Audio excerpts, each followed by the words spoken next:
फिर आगेगा। आना पेट्रोल भर देगा इस स्कूटी माँ। आना पेट्रोल भर देगा इस स्कूटी माँ। छाँव में बैठले झूला जुड़ा ले, एसी कूलर के हवा पे खा ले, फ्रिज के पानी पी ले वो। आना पेट्रोल भर दो इस स्कूटी माँ। आना पेट्रोल भर दो इस स्कूटी माँ।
कौन गाँव रही थत का तोर नाम है, जाना है कतका दुरिहा।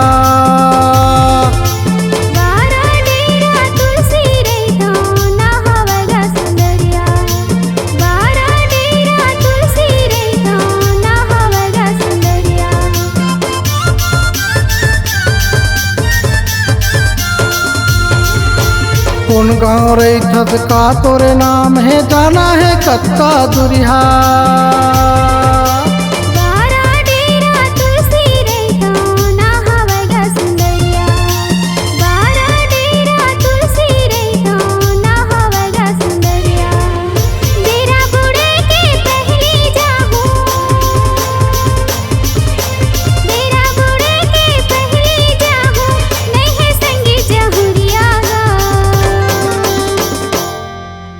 पेट्रोल भर देगा इस स्कूटी माँ।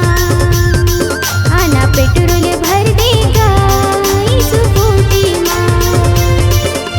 छाँव में बैठले झूला जुड़ा ले, एसी कूलर के हवा पे खा ले, फ्रिज के पानी पी ले वो।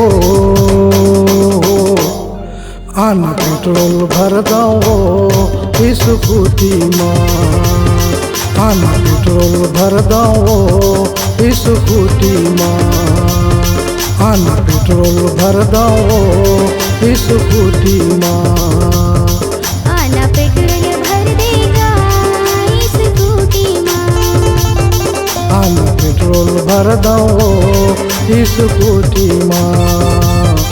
आना पेट्रोल भर देगा इस स्कूटी माँ। अरे पैसा लेबर तो भुला गए यार।